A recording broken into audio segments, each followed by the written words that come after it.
One of the things when you're working on a 203K that you will see when it's a full or a standard 203K is a HUD inspection report. And that's going to be really helpful in determining how you put together the project. It's going to give you a lot of the pieces that you're then going to have to get just a couple of things to put that into our proposal report to be able to present that to your customer. There's a couple different ways you're going to receive that. Sometimes you're just going to get a flat out list from the HUD inspector that's going to list a whole bunch of things that have to be done. It might list a couple of things that are customer choice that the customer would like to have done. Other times you're going to get a report that includes some pictures and verbiage as to what has to be done and why. It'll be accompanied by an overall list that'll tie that all together. And again, sometimes you'll get the full SOR, the specification of repairs, that doesn't have any dollar amounts in there because a contractor hasn't worked on it yet, but it's going to have all of the categories. So as you know from the previous training, there's 35 different categories under FHA 203K.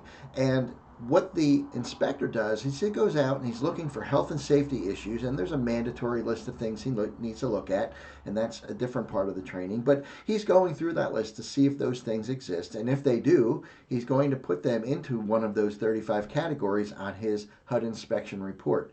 He's going to list them as mandatory if they're health safety issues that must be repaired. He's going to list them as recommended if, well, they don't have to have it done to qualify for the loan, and they don't have to have it done for the appraiser to approve it or to be able to list it on the report for the bank and the bank approve it. But they probably should have it done. And then, of course, they're going to be the customer choice stuff, the things that they'd have to like to have done that aren't really health and safety issues, but could become part of a 203K. So let's look at a couple different versions. So the first one we're going to look at is an inspection report that actually included pictures. Now that makes our job really easy. When we go out there, we have a report that has pictures. We can see exactly what they're looking at and what we need to look at when we're building our proposal. You can see they put arrows so that you can see the areas they're talking about. They put verbiage, doors, rear entry door needs to be repaired and painted. A picture of the door with the rot across the bottom so that you know, okay, they're talking about this door and that's what they want us to repair. Pictures of the railing and the balconies where they're saying there's post caps missing. You can see on this, there's a post cap missing over here.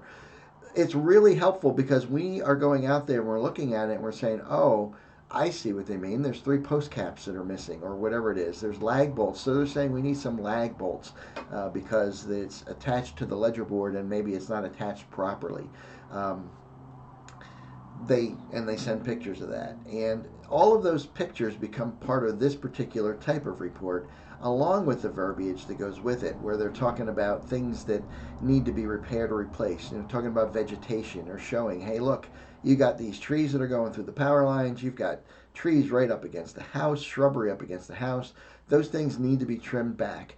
And they're saying the things they're listing here are things that they're going to expect to see in our proposal so that they can complete the SOR to be sent to the bank. Now, along with this one, they also sent us their required list. So a lot of those pictures in there were required. There were a couple that were recommended that we need to take a look at, and based on the recommendation of the contractor, they may or may not have to be done. But what they did for us along with that report is they gave us a list of the mandatory repairs, the items that would be required. And we can go through the house when we're doing our site visit along with this report and along with the pictures and very easily determine all of the areas that we're going to be working on. We do this along with the potential homeowner, the buyer, or if it's a refinance with the homeowner, and we're talking about the things that the HUD inspector found and how we need to put those things into our report, but we're also talking to them about things that they might want to have done that are not in the report. Maybe they weren't there when the HUD inspector was there. Maybe they didn't bring it up, but since then they thought about it. Hey, there's all these things listed, but we also want to redo our kitchen, or we'd also want to repaint the whole house, or we want to put some new flooring in. And so we're going to make notes of those things, take additional pictures. We're going to go out, we're going to make all of our measurements. We're going to count all the things that are missing. The post caps that are missing. How many deck post caps do we need? Ceramic tiles that need to be replaced because some of them were broken. How many tiles are those? How many square feet of tile do we need? And all of that stuff, it makes our job easier because we now have a list of mandatories. We have a bunch of pictures, and then we can add to that any of the things that we come up with while we're there. Another way that you would see the HUD inspection sent over is when they do it on the actual specification of repairs. Now, you're still on there, you're listing the homeowners or the potential homeowners, you're listing the lender and what they're doing. What you don't have on this report yet is you aren't going to have the name of the contractor because they've done the specification of repairs as part of their HUD inspection. And it's going to go through the procedures on what needs to be done, it's going to tell you, what the abbreviations mean, and then it's going to go into the report, and it's going to break it down into 30. All 35 categories are going to be here. Now, if there's nothing in those categories, it's of course going to have nothing written in. In this case, we're looking at an addition that's going to be done with a 203K, and you can see they've listed excavation and masonry, and it needs to be done by a contractor, and it's also telling you that right now they don't have any dollars in there. Now, once we provide a proposal to a HUD inspector, they're going to take that information and put it into the SOR and populate all those fields, including all the totals. As we scroll down here, you can see install new siding. Install new siding and gutters on the new addition. In location, it says addition. Roof, install new asphalt roof and shingles. So it's sort of generic in this case because we are doing it as an addition. So it's not like there's something there that we're specifically replacing or that they know the approximate size that we're replacing. We're going to determine all that from the plans and from our site visit. But you can see there's not a gutter, downspout, shutters, exteriors, walks. All the ones that are closed down that have nothing in it are areas where they have not listed it. That doesn't mean that when we go out there and meet with the homeowner that they won't come up with something and say, hey, listen, on this addition, I'd really love shutters on the windows. We can add that. I want to paint the entire exterior of the home, not just deal with whatever the siding is on the addition. I need to paint the trim. I need to paint the doors, the windows. All of that stuff can be added. It's just not part of the report right now. But you can see, exterior windows, install new windows per plan. On the plans, there's windows for the addition. Those have to get done. As we scroll down, there are some things that are listed on here that are not part of the addition. And for example, on bedroom number 2, replace the damaged door. You can see the level is M. That means it's mandatory. Whereas some of the stuff on the addition are desired, meaning the homeowner wants that. The reason you would list that when you're talking about the addition is it's not built yet. You certainly couldn't make it mandatory because if the plans change and there's not a door on that addition, well, obviously you're not going to install a door. If there's a door there already that needs to be repaired and it's not part of the addition, it's part of the existing house, it would have had an M that you needed to install a new door for some reason. And as you go down, you see the same thing. These are things that are for the addition. Things that we don't need, they are now they're closed off. There's nothing listed there. Rough plumbing, trim out, again, part of the addition. Yes, we're going to have to do those things. And in terms of once it's finalized and once the plans are finalized, those things are going to be mandatory because you can't put a bathroom in if you don't put plumbing in, right? So they will become mandatories.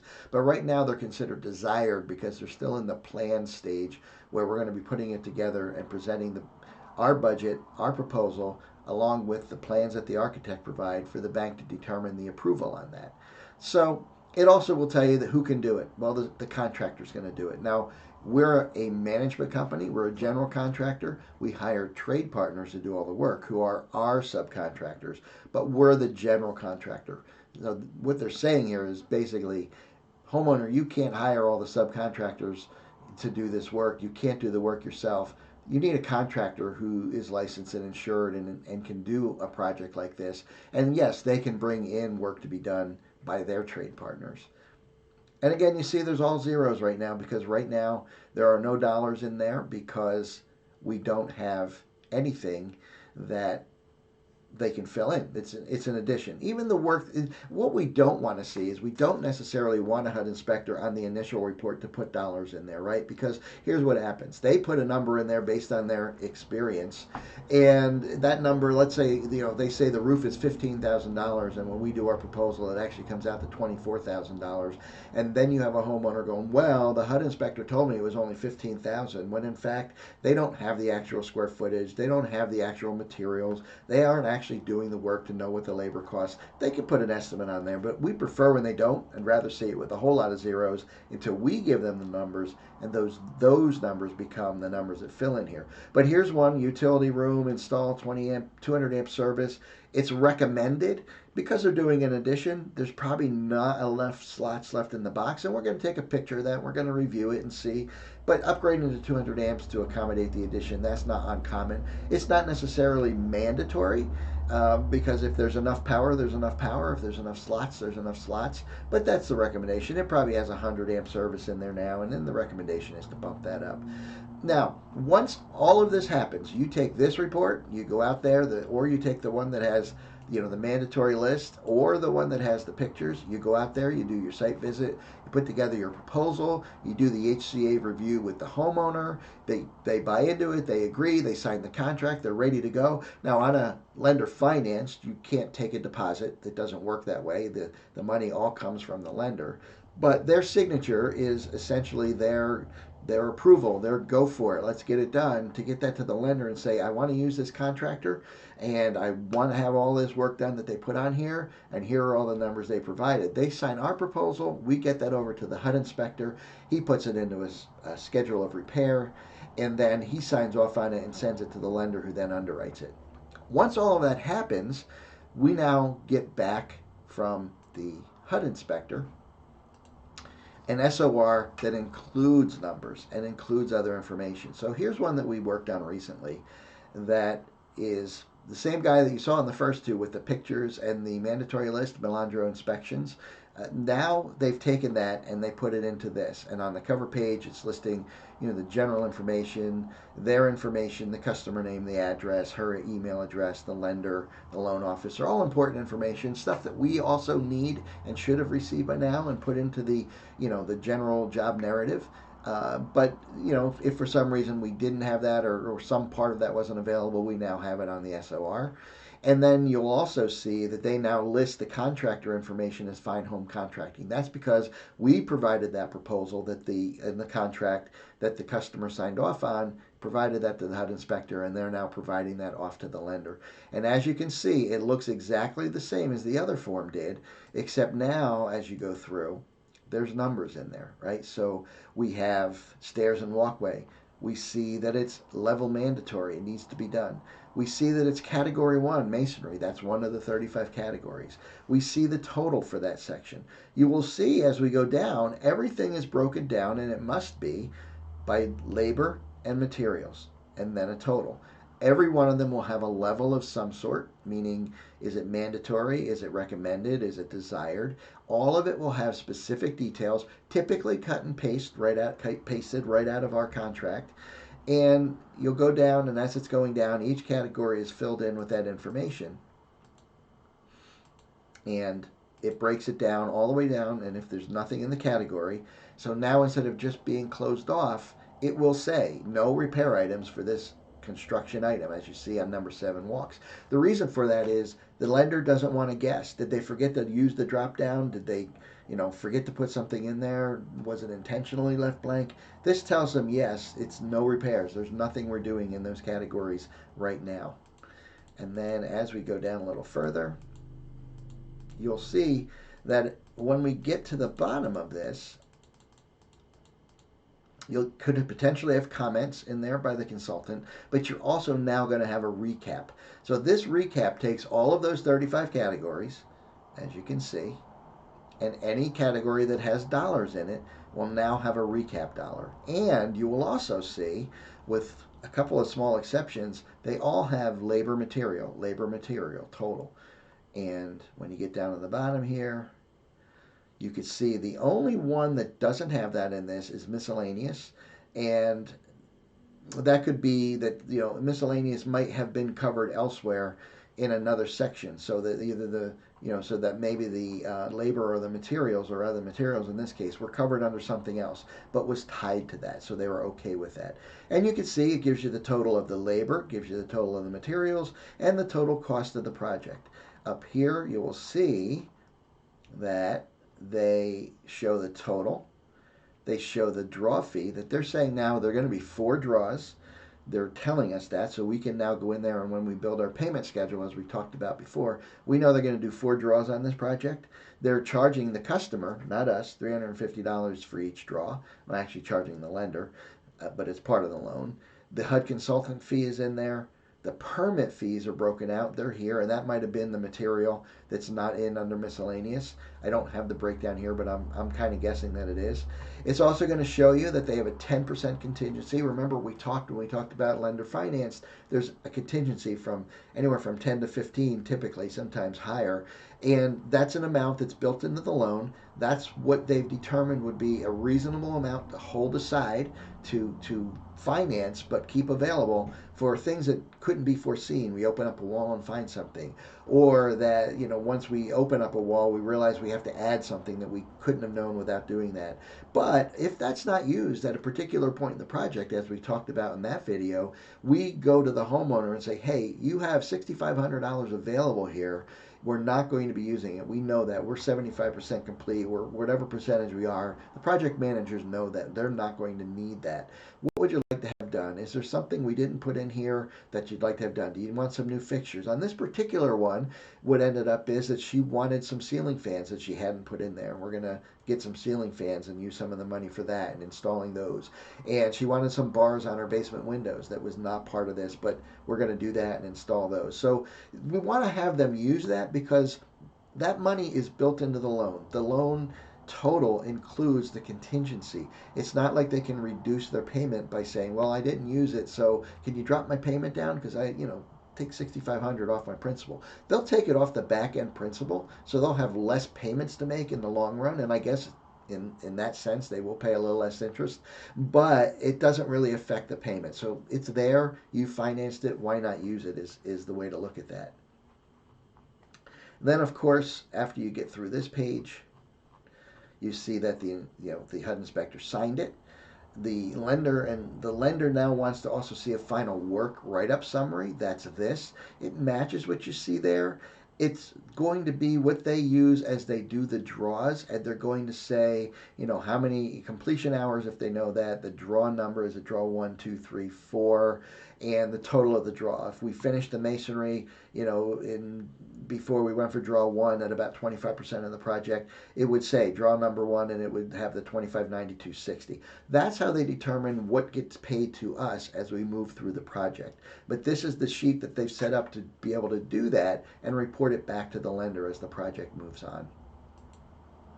And again, you can see the total here includes the contingency reserve, the total of the estimate, the loan amount, approximate loan amount, labor totals, material totals. It's all broken down for the lender. It's a good place for you to be able to reference as well, and it's certainly important for the project managers to be able to see that.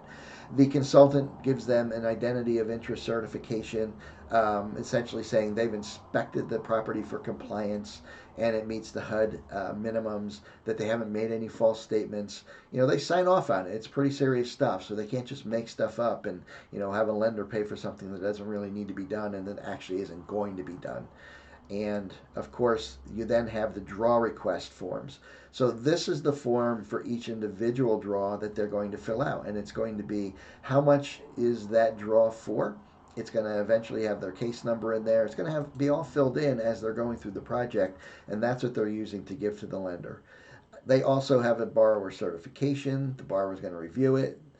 The inspector is going to sign it. The draw inspections, when they do them, they're going to sign it. It's going to say, is it part of a draw inspection, a contingency inspection, the final, a change order, whatever it is, and whatever they're doing, they're going to fill all this information in as needed, submit it to the lender so that the payment can be made to the contractor. And then the allowable fee, that's for the HUD consultant, their inspection and allowable fee agreement. It shows what the homeowner is actually paying to, either via the lender, via their loan, or what they may have paid up front. In many cases, they always pay a HUD consultant fee up front, but those can be wrapped into their loan so that they get that money back. And it's signed by both the customer and the HUD inspector. And homeowner contractor agreement, it's essentially agreement saying they're choosing to use us, how much we're going to be paid for the work. That's the $65,438.90. That's the total of the work. We also get paid for the contingency if they use that to do work, or if we have to use it for a true emergency or something that comes up. We initial it, the borrower initials it, and then on page 2 we all sign it, and that gets submitted to the lender as well. And then there's also a HUD 203K certification letter that's for the lender, stating that the consultant is HUD approved. Their role is to inspect it. They will write it up as is, that there's no funny business going on. Essentially, everything's on the up and up. That's to both make the lender feel comfortable and, of course, the homeowner, who is hoping that all of that happens. The limitation and liability agreement, that's between the borrower and the consultant, just basically saying, hey, I did the best I could to find everything I could, but if something comes up that I didn't see, you're essentially holding me harmless for that. But we know with the litigious society we have now, the law of deep pockets, that everybody's worried about covering their tails, and that's essentially what this form is for. And then you have your permit page. It shows what permits are going to be pulled. It's going to be certified, required. It's going to be that the work has been done and that there's been inspections. That's what this is used for. We sign it. The borrower signs it. We say, yes, we're going to get permits. Yes, we're going to have it properly inspected. And that's all part of the report.